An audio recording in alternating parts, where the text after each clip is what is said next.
दोस्तों, क्या आपने कभी सोचा है कि कुछ लोग धीरे धीरे पैसा निवेश करके भी करोड़पति कैसे बन जाते हैं? क्या सच में हर महीने थोड़ी सी बचत आपको आर्थिक रूप से मजबूत बना सकती है?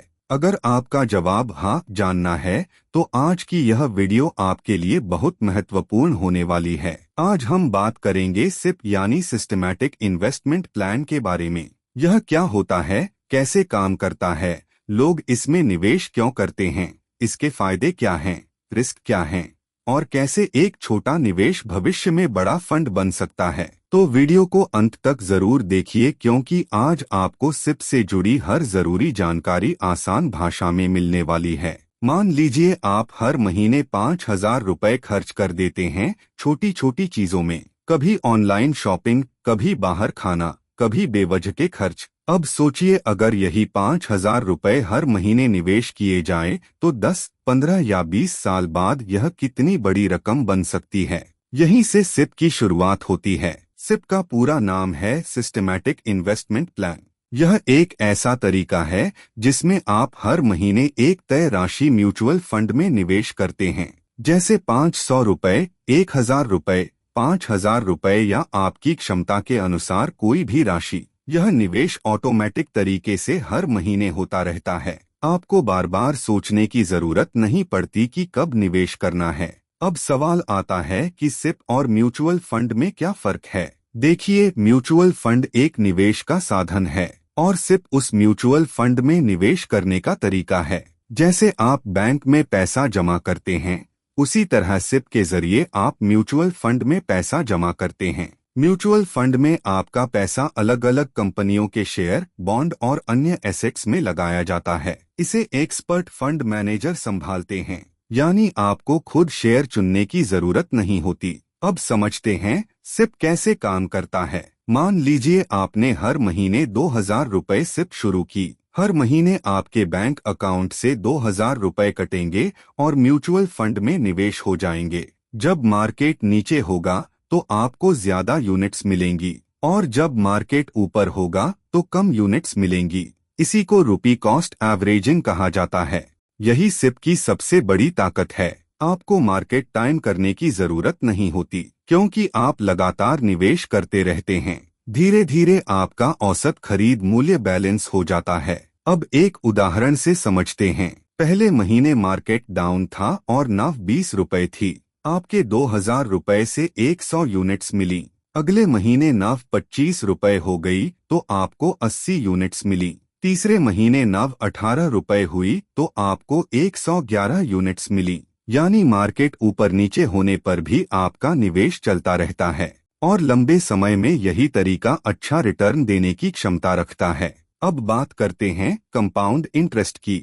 इसे दुनिया का 8वां अजूबा भी कहा जाता है, क्योंकि इसमें आपको सिर्फ अपने पैसे पर ही नहीं, बल्कि कमाए गए रिटर्न पर भी रिटर्न मिलता है। मान लीजिए आपने हर महीने 5,000 रुपए सिप शुरू की। अगर औसतन 12% सालाना रिटर्न मिला, तो 20 साल बाद आपका निवेश लगभग 50 लाख रुपए से ज्यादा हो सकता है, जबकि आपने कुल निवेश सिर्फ 12 लाख रुपए किया होगा। बाकी पैसा कंपाउंडिंग की ताकत से बढ़ेगा। यही कारण है कि लोग सिप को वेल्थ क्रिएशन का बेहतरीन तरीका मानते हैं। अब बात करते हैं सिप के फायदों की।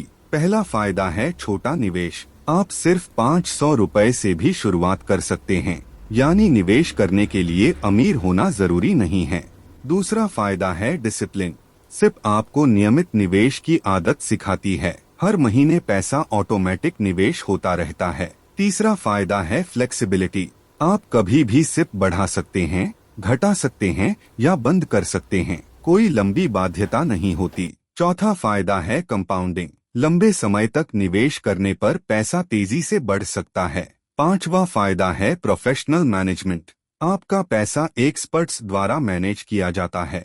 अब सवाल आता है कि क्या सिप पूरी तरह सुरक्षित है? तो इसका जवाब है नहीं, क्योंकि सिप म्यूचुअल फंड में निवेश करती है और म्यूचुअल फंड मार्केट से जुड़े होते हैं। अगर मार्केट गिरता है तो आपके निवेश की वैल्यू भी घट सकती है। लेकिन यहाँ एक महत्वपूर्ण बात समझिए, सिर्फ शॉर्ट टर्म के लिए नहीं बल्कि लॉन्ग टर्म के लिए बेहतर मानी जाती है। इतिहास बताता है कि लंबे समय में मार्केट ने ग्रोथ दिखाई है, इसलिए सिप में धैर्य बहुत जरूरी है।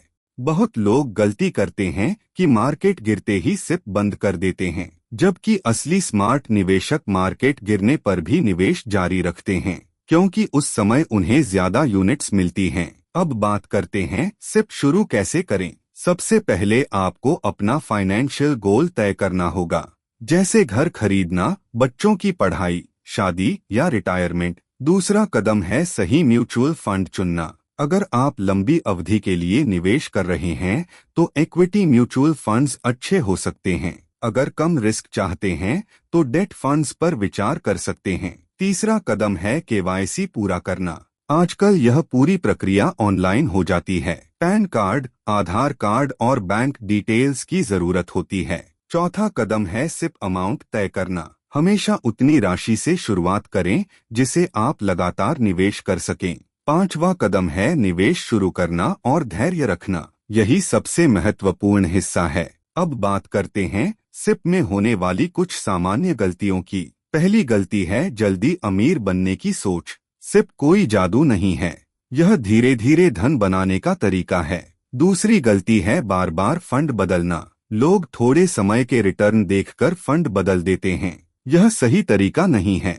तीसरी गलती है मार्केट गिरने पर सिप बंद करना। यहीं पर लोग सबसे ज्यादा नुकसान करते हैं। चौथी गलती है बिना गोल के निवेश करना। अगर आपका लक्ष्य स्पष्ट नहीं है तो निवेश भी सही दिशा में नहीं जाएगा। अब बात करते हैं कौन सिप कर सकता है। अगर आप स्टूडेंट हैं, जॉब करते हैं, बिजनेसमैन हैं या हाउसवाइफ हैं, कोई भी सिप शुरू कर सकता है। बस जरूरी है नियमित बचत और धैर्य। अगर आपकी उम्र 20 साल है और आप जल्दी निवेश शुरू करते हैं तो आपके पास कंपाउंडिंग के लिए ज्यादा समय होगा। इसीलिए कहा जाता है कि निवेश में समय सबसे बड़ा हथियार है। अब एक छोटा कंपैरिजन समझते हैं। अगर कोई व्यक्ति 25 साल की उम्र में 3,000 रुपए की सिप शुरू करता है और 60 साल तक जारी रखता है तो उसके पास करोड़ों का फंड बन सकता है। लेकिन अगर वही निवेश 35 साल की उम्र में शुरू किया जाए तो फंड काफी कम हो सकता है।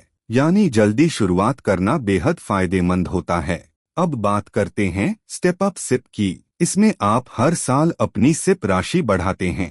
मान लीजिए आपने 5,000 रुपए से शुरुआत की और हर साल 1,000 रुपए बढ़ाते गए तो आपका निवेश और रिटर्न दोनों तेजी से बढ़ सकते हैं। अब एक और महत्वपूर्ण सवाल, क्या सिप में टैक्स लगता है? हाँ, टैक्स लगता है, लेकिन यह इस बात पर निर्भर करता है कि आपने किस प्रकार के फंड में निवेश किया है और कितने समय तक निवेश रखा है। इक्विटी फंड्स और डेट फंड्स के टैक्स नियम अलग अलग होते हैं। अब बात करते हैं इमरजेंसी फंड की। बहुत लोग अपनी सारी बचत सिप में लगा देते हैं, यह सही नहीं है। आपके पास कम से कम 6 महीने के खर्च के बराबर इमरजेंसी फंड होना चाहिए। उसके बाद निवेश करना ज्यादा सुरक्षित माना जाता है। अब समझते हैं कि सिप और एफडी में क्या अंतर है। एफडी में रिटर्न फिक्स होता है लेकिन आमतौर पर कम होता है। सिप में रिटर्न फिक्स नहीं होता लेकिन लंबे समय में ज्यादा रिटर्न की संभावना हो सकती है। एफडी सुरक्षित मानी जाती है जबकि सिप मार्केट रिस्क के साथ आती है, इसलिए दोनों का अपना महत्व है। अगर आप वेल्थ क्रिएशन चाहते हैं तो सिप बेहतर विकल्प हो सकती है। अगर आपको पूरी सुरक्षा चाहिए तो एफडी बेहतर हो सकती है। अब बात करते हैं सिप चुनते समय किन बातों का ध्यान रखना चाहिए। फंड का पास्ट परफॉर्मेंस देखें, एक्सपेंस रेशियो देखें, फंड मैनेजर का अनुभव देखें और सबसे जरूरी अपने गोल और रिस्क कैपेसिटी को समझें। किसी भी दोस्त या सोशल मीडिया इन्फ्लुएंसर की बात सुनकर निवेश मत कीजिए। हमेशा खुद रिसर्च करें या फाइनेंशियल एडवाइजर की सलाह लें। अब एक प्रेरणादायक बात, दुनिया के ज्यादातर सफल निवेशक नियमित निवेश की आदत रखते हैं। वे मार्केट के हर उतार चढ़ाव से नहीं डरते, वे लंबे समय तक धैर्य रखते हैं। सिप आपको सिर्फ पैसा निवेश करना नहीं सिखाती, यह आपको डिसिप्लिन, पेशेंस और फाइनेंशियल प्लानिंग भी सिखाती है। कल्पना कीजिए कि आज से 15 साल बाद आपके पास एक बड़ा फंड हो जिससे आप अपने सपने पूरे कर सकें, अपना घर खरीद सकें अपने बच्चों की पढ़ाई करा सकें और आर्थिक तनाव से मुक्त जीवन जी सकें। यह सब एक छोटे कदम से शुरू हो सकता है और वह कदम है नियमित निवेश। अगर आप निवेश की दुनिया में नए हैं तो छोटी राशि से शुरुआत करें, सीखते रहें, घबराइए मत और समय को अपना काम करने दीजिए। याद रखिए, सिप में सबसे महत्वपूर्ण चीज अमाउंट नहीं बल्कि कंसिस्टेंसी होती है। छोटी छोटी रकम भी समय के साथ बड़ा रूप ले सकती है। तो दोस्तों, उम्मीद है कि अब आपको सिप अच्छी तरह समझ आ गई होगी। अगर यह वीडियो आपको पसंद आई हो तो इसे लाइक जरूर करें, अपने दोस्तों और परिवार के साथ शेयर करें ताकि वे भी निवेश की सही जानकारी हासिल कर सकें। और अगर आप ऐसी ही फाइनेंस और इन्वेस्टमेंट से जुड़ी वीडियो देखना चाहते हैं तो चैनल को सब्सक्राइब करना बिल्कुल मत भूलिए। मिलते हैं अगली वीडियो में एक नए और उपयोगी विषय के साथ। धन्यवाद।